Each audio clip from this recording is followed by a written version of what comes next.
Nous sommes en juin 2021, à Fort Lincoln, une ville allemande à la frontière française. Une unité de police se tient devant une porte, prête à perquisitionner la résidence d'un certain Jacob Dulgu. Derrière cette porte se tient un homme, un simple geek de 28 ans, que certaines personnes voient comme un véritable héros de la liberté, et qui a offert aux opprimés du monde entier les moyens de se défendre contre la tyrannie. Pourtant, pour la police et la majorité des gens, Jacob Dulgu est l'un des hommes les plus dangereux de notre époque, connu pour avoir aidé des milliers de criminels, de fous furieux ou de terroristes partout dans le monde, et peut être lié directement ou indirectement à la mort de plus de milliers de personnes. Comment? En permettant à quiconque ayant une connexion internet et une imprimante 3D de créer une véritable arme de guerre depuis chez soi. Oui, même vous derrière votre écran. Mais la question qu'on se pose tous, c'est comment un simple passionné de nouvelles technologies est devenu depuis sa chambre le cauchemar de tous les services de sécurité du monde. Revenons ensemble sur l'histoire de G-Stark, l'ennemi du geek numéro 1.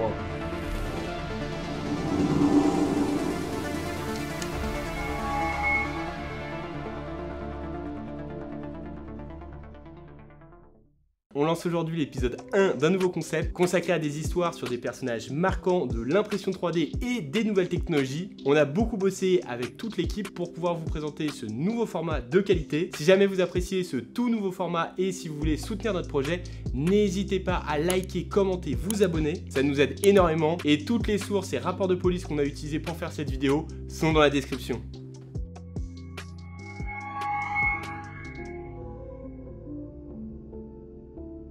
G-Stark, de son vrai nom Jacob Dulgu, est né en Allemagne en 1992 ou 93. Oui, ça commence bien, on ne connaît même pas la date exacte de sa naissance. Et c'est pas moi qui le dis, c'est le document officiel de la police allemande. Tenez, regardez. C'est dire le mystère qu'entoure ce gars. La plupart des infos qu'on a sur lui proviennent des 700 commentaires qu'il a postés sous son pseudonyme ou d'autres sur des sites comme 4chan ou encore de ses interviews. Et grâce à ça, les enquêteurs ils ont plus ou moins pu retracer sa vie. Et son histoire ressemble à un roman épistolaire du 21e siècle. Et croyez-moi, ça ne s'arrête pas là. Mais bref, revenons à son enfance. Né de parents kurdes, réfugiés ayant fui la Turquie, Jacob a une enfance assez banale, sans histoire. Depuis tout petit, il est passionné de technologie et de musique, et il rêvait quand il était au lycée d'intégrer la Bundeswehr, l'armée allemande. Cependant, son rêve d'intégrer l'armée devait encore attendre, parce qu'une fois l'équivalent du bac allemand en poche, il saisit l'opportunité de faire une année de césure aux États-Unis, un pays qui le fascine depuis toujours. C'est donc vers 22 ans, en 2014, que Jacob s'installe au Texas, pour un an. Le pays de l'oncle Sam, des burgers d'Hollywood et surtout des armes à feu. Durant son séjour, il va s'imprégner de la culture américaine et surtout découvrir un courant politique qui allait littéralement changer sa vie, le libertarisme. Et pour comprendre Jacob et tous les événements qui vont en suivre, c'est impératif de comprendre cette philosophie, car chaque action et décision sera désormais influencée par cette doctrine. Et si on devait la résumer en une phrase, ça serait la liberté ou la mort. Hundreds follow, swarming the villas, fill the steps and balconies. They even scale the walls.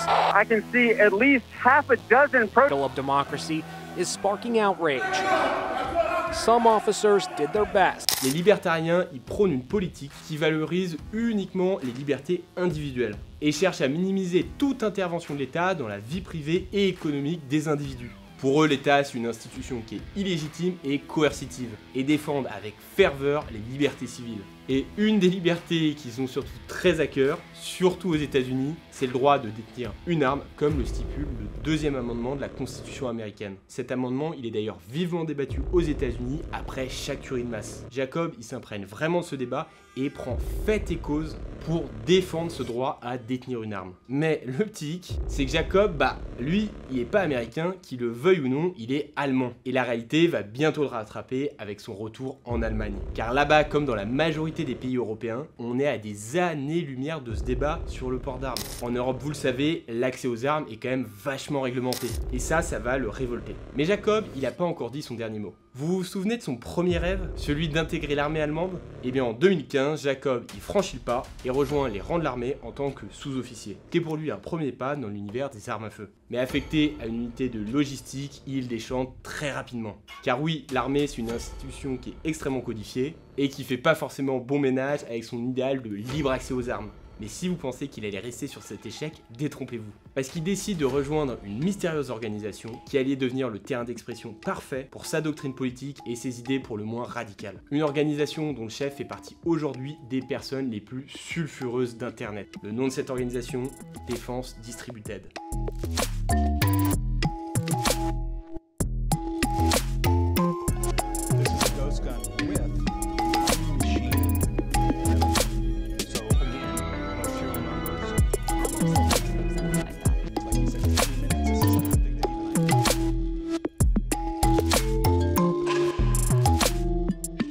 Défense Distributed, c'est une organisation de fabrication d'armes à feu open source créée en 2012. Leur objectif, c'était tout simplement de développer librement des schémas de conception d'armes à feu, qui peuvent être téléchargés par n'importe qui et être fabriqués par une imprimante 3D. Et pour remettre tout ça dans son contexte, l'impression 3D, c'est une technologie qui vous permet de transformer un fichier 3D en objet réel, en déposant successivement des couches de matière. Pendant longtemps, cette technologie, elle était réservée pour un usage de niche à destination des professionnels, pour faire de la R&D ou du prototypage. Mais à partir de 2005, la donne elle a commencé à changer quand les premiers brevets de cette techno sont tombés. Et c'est à ce moment-là que plein de passionnés ont commencé à diffuser gratuitement en open source plein de fichiers pouvant s'imprimer, dans le but de promouvoir l'utilisation de l'impression 3D par le grand public. Et parmi cette communauté des premiers imprimeurs 3D, se trouvait un homme, un crypto-anarchiste du nom de Cody Wilson, un personnage lui aussi énigmatique et redouté, et qui est nul autre que l'homme qui a fondé Défense Distributed. Et oui, c'est ce même Cody Wilson qui figure parmi les 15 personnes les plus dangereuses au monde selon le magazine WeRud. Mais revenons à Jacob. C'est sous le pseudonyme G-Star que Jacob rejoint ce groupe. Et ce pseudo deviendra sa nouvelle identité. Donc à partir de maintenant, oubliez Jacob de Hugo, désormais on l'appellera sous le nom de G-Stark. Ce nom fait d'ailleurs référence à un général américain de la guerre d'indépendance, John Stark, héros de la guerre d'indépendance, qui avait un slogan, vivre libre ou mourir. Pendant son intégration dans ce groupe, G-Stark va donc plonger profondément dans le monde de l'impression 3D et la fabrication clandestine d'armes, dans le but au départ de fabriquer son propre matériel. Mais en 2018, il s'intéressa de très près à un fichier qui allait fortement le troubler. Ce fichier, c'est le plan de conception du Liberator, une arme imprimée en 3D open source créée par Cody Wilson, le chef de son organisation. C'est une arme très facile à fabriquer, pensée pour être produite par n'importe qui. Au moment de sa sortie en 2012, cette arme elle avait fait énormément de bruit, notamment dans les médias, parce qu'elle était réputée indétectable par les portiques d'aéroports. Et donc G-Stark, lui, il était très intéressé par cette arme, parce que à première vue, ça pouvait matérialiser son idéal politique, en permettant à n'importe qui de pouvoir s'armer. Mais en examinant le Liberator de plus près, il fut vite déçu. L'arme avait une portée médiocre, elle ne peut que tirer en coup par coup. Évidemment, les portiques de l'aéroport le détectent. Et surtout, l'arme est généralement plus dangereuse pour le tireur que pour sa cible, étant donné que cette dernière a quand même une chance sur deux d'exploser dans la main du tireur, de par la conception 100% en plastique de cette arme. Extrêmement déçu, il décida de critiquer ouvertement cette arme, en disant au créateur Cody Wilson, ton arme, c'est de la merde. Plutôt subtil, notre G-Stark. Mais rappelez-vous que là, il vient quand même d'insulter un des hommes les plus dangereux de cette planète.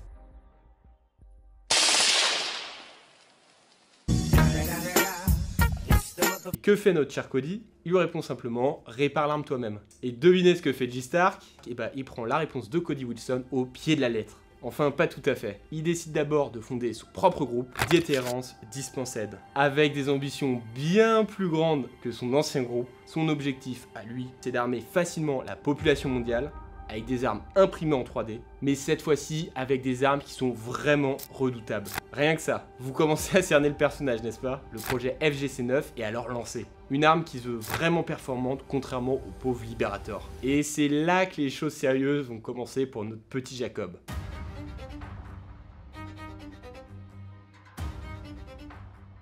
G-Stark possède certes des compétences en impression 3D, ça reste quand même un projet colossal, même pour lui. Alors il endossa sa petite casquette de recruteur et partit en quête de passionnés, partageant ses idéaux politiques, ayant déjà conçu des armes à feu. Et rapidement, il constitua une petite équipe autour de lui, ensemble ils se mirent au travail.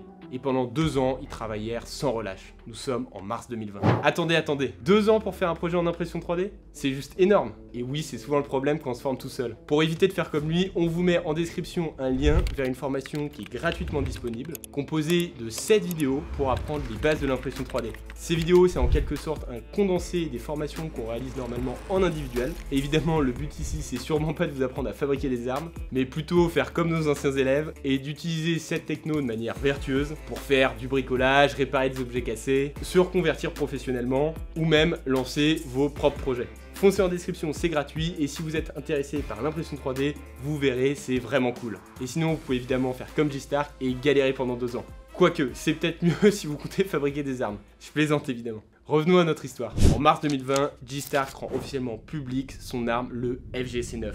Et cette arme, elle va bouleverser à jamais l'histoire de la fabrication d'armes à feu. Pour créer cette arme, il s'inspira du modèle Schutte AP9, une arme qui était partiellement imprimée en 3D, elle-même basée sur un AR-15. Et il baptisa l'arme FGC9 pour Fuck Gun Control 9 mm. Toujours dans la subtilité, notre jeune Jacob. C'est en réalité une carabine semi-automatique et chambrée en 9 mm qui pèse un peu plus de 2 kg et qui est efficace jusqu'à 100 mètres. Et pourquoi je vous parle d'une révolution, notamment dans le domaine des armes imprimées en 3D? Tout simplement parce que par le passé, il y avait déjà plein d'armes qui étaient partiellement imprimables en 3D. Mais là, ce qui fait vraiment la différence, contrairement aux autres armes, c'est qu'elle est fabriquée sans la moindre pièce qui est réglementée, dans des pays qui ont des réglementations très strictes sur les armes à feu. Le FGC9, il utilise certes des pièces métalliques, mais que vous allez pouvoir trouver en quincaillerie, et aussi évidemment des pièces imprimées en 3D. Et tout ça a vraiment été pensé pour pouvoir être fabriqué sans compétences avancées, grâce notamment à un manuel qui est détaillé et des techniques simplifiées. Et tout ça, ça serait rien sans la véritable innovation de cette arme, le canon. Parce que pour faire fonctionner ce type d'armement, c'est indispensable d'avoir un canon rayé en métal. Vous savez, comme dans James Bond. Les rainures d'une arme, ça permet de faire tourner la balle sur elle-même et ainsi d'augmenter la portée mais aussi la précision. Et le fait d'avoir un canon en métal, ça limite le léger désagrément de perdre sa main si ce dernier explose. Plutôt pratique. Et c'est vrai qu'aux États-Unis, tout ça, ça posait pas beaucoup de problèmes. Parce que c'est assez facile de s'en acheter un ou d'en trouver un sur une vieille arme. Mais dans la majorité des pays européens, ce type d'achat est évidemment très réglementé, voire interdit. Donc pour contourner ce problème, l'équipe de G-Stark a trouvé un moyen d'usiner ce canon en électronisant un banal tube métallique achetable dans n'importe quelle quincaillerie. Et l'ensemble de cette arme, qui est quand même vachement efficace, peut être produit pour la somme ridicule de 1200 €. Et pour vous donner une ordre d'idée de prix, acheter une AK-47 sur le marché noir, ça coûte environ 2000 €. Bref, en mettant en ligne son manuel et ses fichiers 3D, d'un simple clic, G-Stark changea radicalement le rapport aux armes du monde. Et c'est vrai qu'au départ, il a sous-estimé l'impact qu'il allait avoir. Désormais, n'importe quelle personne, en quelques clics, peut se procurer les plans d'un véritable fléau. Et ce qu'il ignore encore, c'est qu'avec cette boîte, il ouvrait la boîte de Pandore. Mais laissons de côté pour le moment toutes les conséquences négatives que tout ça va avoir. Car à ce moment-là, G-Stark devient une petite star du Darknet, voire même au-delà. Et ça ne lui déplaît pas du tout. Et il se prête même au jeu, en accordant des interviews par exemple. Alors qu'au même moment, des organisations mafieuses et terroristes utilisent son arme. The government or the entity that has the rule over you has an executive force, the police, the military, they have firearms. To be able to escape that injustice, they need to have the same force on an individual level. So this is my ideological reasoning. Most people usually have something that they cannot risk stuff for. But with me, I have nothing to lose. Live free or die. These are not empty words. De plus en plus de gens parlent de lui, les journaux commencent à s'y intéresser, et bientôt, c'est surtout les autorités qui vont s'en mêler, parce qu'il devient rapidement une des personnes les plus recherchées. Mais G-Stark, c'est évidemment qu'un pseudonyme.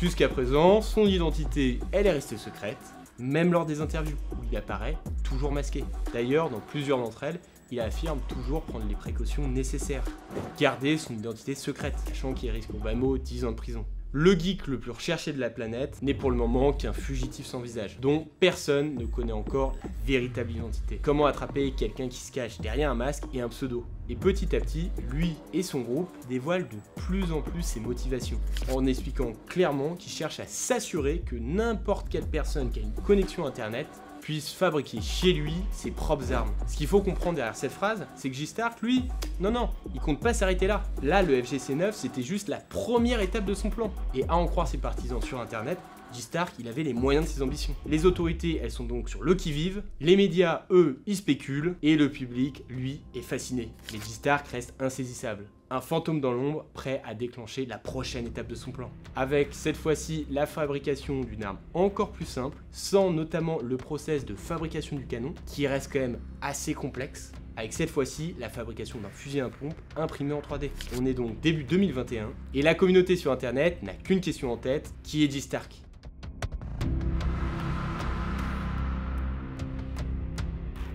Depuis la diffusion du FGC9, le nombre de rapports attestant l'utilisation d'armes fantômes, comprenez des armes sans le moindre numéro de série, explose. C'est vrai que c'est quand même plus pratique pour faire un meurtre.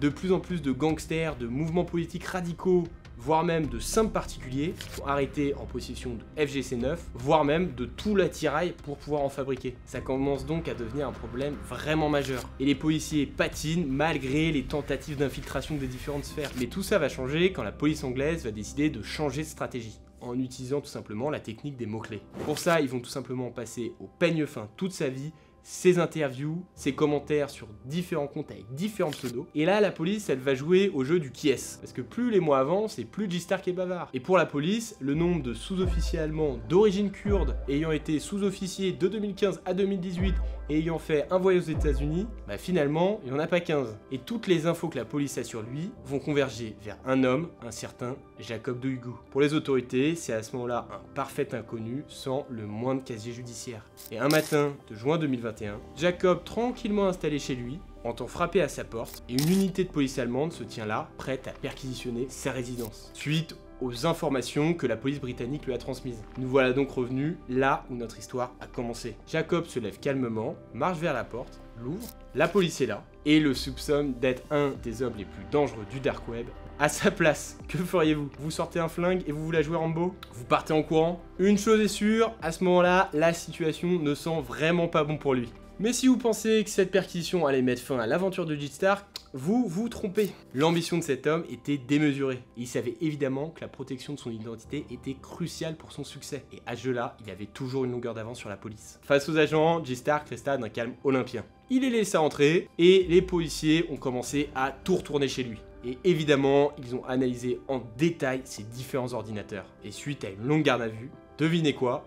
Rien, pas de munitions, pas de balles, pas une seule imprimante 3D, pas un seul fichier bizarre, même pas un peu de substance illicite. Monsieur Douigu est un respectable citoyen allemand, blanc comme neige. Jacob avait évidemment tout anticipé, et il avait évidemment préparé toutes les éventualités, y compris une perquisition. Après cette garde à vue, faute de preuves, la police allemande a été dans l'obligation de le relâcher. Et même si Jacob avait réussi sur ce coup-là, il sentait néanmoins l'étau se resserrer très fortement sur lui. La police allemande avait réussi à le retrouver, et c'était qu'une question de temps avant qu'il puisse maintenant établir des preuves bien plus solides pour pouvoir l'arrêter. Imaginez le stress de vivre avec une telle épée de Damoclès au-dessus de votre tête. Surtout pour J-Stark. Je rappelle quand même que Jacob est un libertarien chevronné, donc aller en prison reviendrait à une mort lente et douloureuse pour lui. Dos au mur, Jacob n'a plus d'option. 2 jours après la perquisition, devant le domicile de ses parents, Jacob fut retrouvé mort.